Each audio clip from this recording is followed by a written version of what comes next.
Kasus hilangnya uang puluhan miliar rupiah milik nasabah Maybank memberi kesadaran bahwa modus kejahatan perbankan kini semakin beragam. Manajemen perbankan pun dituntut terus berkejaran dengan pelaku kejahatan demi melindungi uang nasabah dari aksi-aksi pembobolan. Dan berikut penelusuran tim delik RCTI.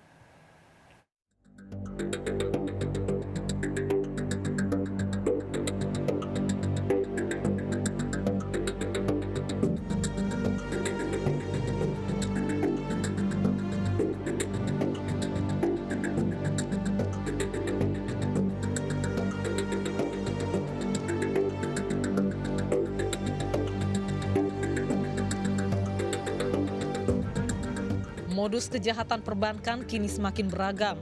Tidak hanya terjadi di lingkungan internal, tapi juga di eksternal perbankan. Tak dipungkiri, kemajuan teknologi telah banyak mengubah kehidupan manusia. Bidang perbankan sendiri telah banyak melakukan inovasi melalui pelayanan perbankan secara digital.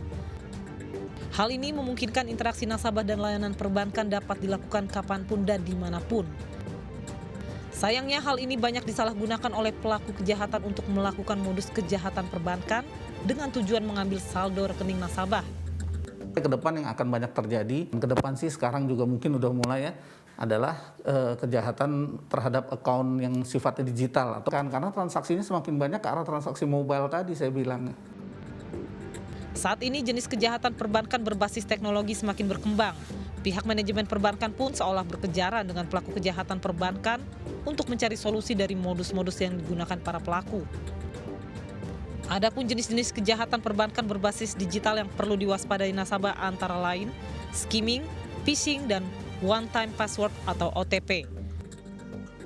Skimming merupakan modus kejahatan perbankan dengan menggandakan atau mencuri data nasabah melalui mesin ATM dengan menggunakan alat yang disebut skimmer.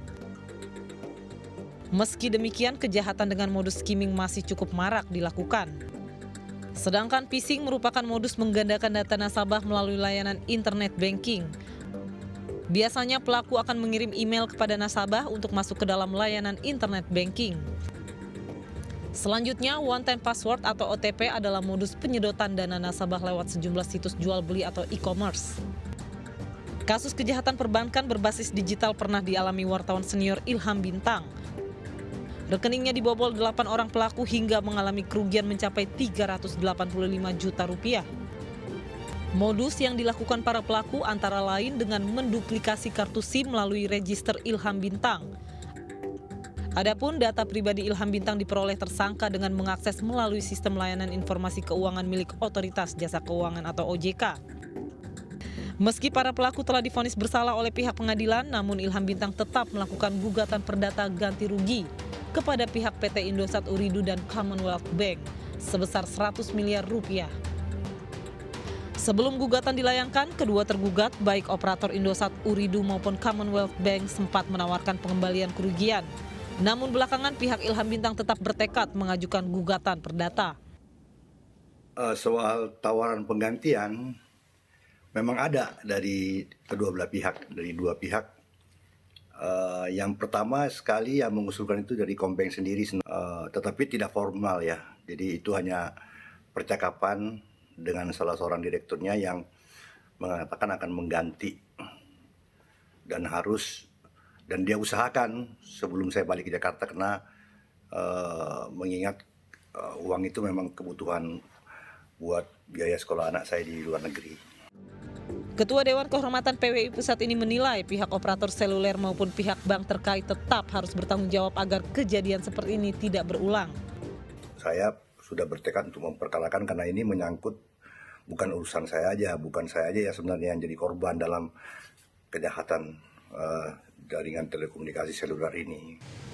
Kejahatan perbankan biasanya dilakukan menggunakan berbagai sarana digital. Salah satu yang paling rentan adalah melalui nomor handphone yang sering digunakan untuk melakukan transaksi keuangan secara mobile. Yang pertama mungkin nomor HP-nya diambil, Mbak. Ini berbahaya sekali. Karena yang namanya transaksi mobile itu hampir semua artinya nomor account-nya adalah nomor HP kita kan. Ya kita udah masing-masing tahu lah. Misalnya account ojek online kita, di situ ada saldo, itu biasanya kita kan registernya dengan nomor account. Kedua adalah nomor account nggak diambil, tapi dia akan berpura-pura meminta PIN kita. Kasus raibnya dana nasabah juga dialami oleh Ahmad Mustafa, seorang driver ojek online di Semarang, Jawa Tengah. Uang tabungan sebesar 38,3 juta rupiah hasil menjadi driver ojek online sejak 2017 yang disimpan di rekening BRI Semarang tiba-tiba raib.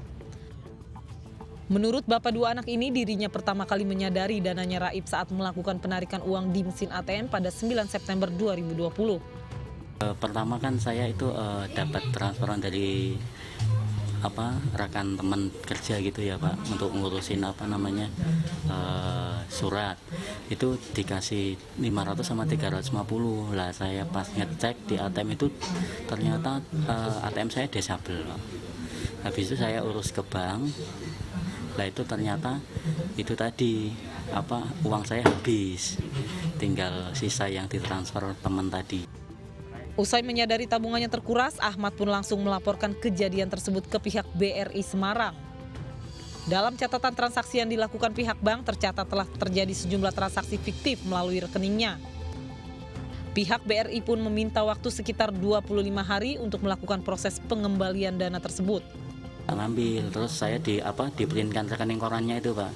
Jadi kelihatan semua pengambilannya berapa. Terus saya tanya, itu pengambilan kan bisa dicek itu pengambilan di mana gitu. Jadi kalau pihak bank bilangnya gini, kalau emang itu bukan bapak yang ngambil, insya Allah bisa dikembalikan. Maraknya kasus kejahatan perbankan dengan modus pembobolan rekening menjadi pelajaran berharga bahwa menabung di bank sekalipun memiliki risiko. Karena itu, nasabah bank disarankan untuk mengganti PIN ATM secara berkala, pilih bank yang bisa dipercaya untuk menyimpan uang, rutin mengecek saldo ATM, simpan uang di beberapa bank, dan lindungi data pribadi dan akun perbankan Anda.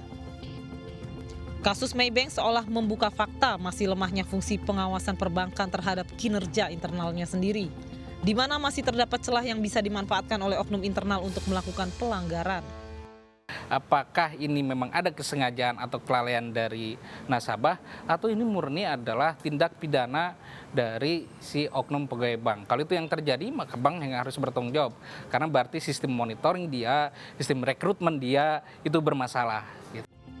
Meski kuat dugaan adanya keterlibatan oknum internal, namun fungsi monitoring bank dalam mengawasi teknis transaksi perbankan patut dipertanyakan. Sebab jika proses monitoring internal berjalan dengan baik, kasus-kasus seperti ini seharusnya bisa diminimalisir.